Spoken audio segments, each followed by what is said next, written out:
Hello नमस्ते। यदि तपाईलाई आफ्नो कम्प्युटरको ब्याट्रीको अवस्था जानकारी लिन मन लाग्छ अथवा तपाईले युज्ड कम्प्युटर खरिद गर्दै हुनुहुन्छ र ब्याट्री कस्तो अवस्थामा छ भनेर हेर्नुपर्ने छ भने पहिला तपाईले स्टार्ट मेन्युमा क्लिक गरेर सीएमडी टाइप गर्नुहोस्।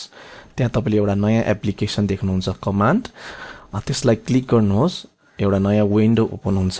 त्यसपछि तपाईले त्यहाँ पावर सीएफजी भनेर टाइप गर्नुहोस् र स्ल्याश ब्याट्री रिपोर्ट भनेर टाइप गरिसकेपछि इन्टर दबाउनुहोस्।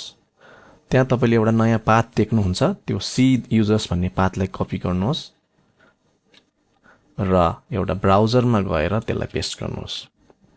त्यसपछि इन्टर दबाउनुहोस्। त्यहाँ तपाईले ब्याट्री रिपोर्ट देख्नुहुन्छ।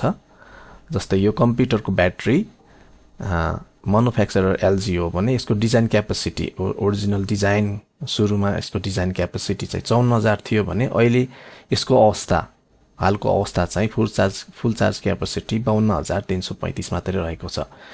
यसको तपाईले कति % छ त यो ब्याट्री यसको अहिलेको अवस्थामा भनेर हेर्नुपर्ने हो भने क्याल्कुलेटरमा गएर तपाईले त्यसको पर्सेन्टेज पनि निकाल्न सक्नुहुन्छ। जस्तै यसको अहिलेको फुल चार्ज क्यापेसिटी 52,335 छ भने यसको ओरिजिनल क्यापेसिटी चाहिँ कति थियो 54,000 ले डिभाइड गर्नुभयो भने तपाईको अहिलेको ब्याट्रीको क्यापेसिटी तपाईले थाहा पाउनुहुन्छ। जस्तै 97% यो कम्प्युटरको ब्याट्री क्यापेसिटी रहेको छ।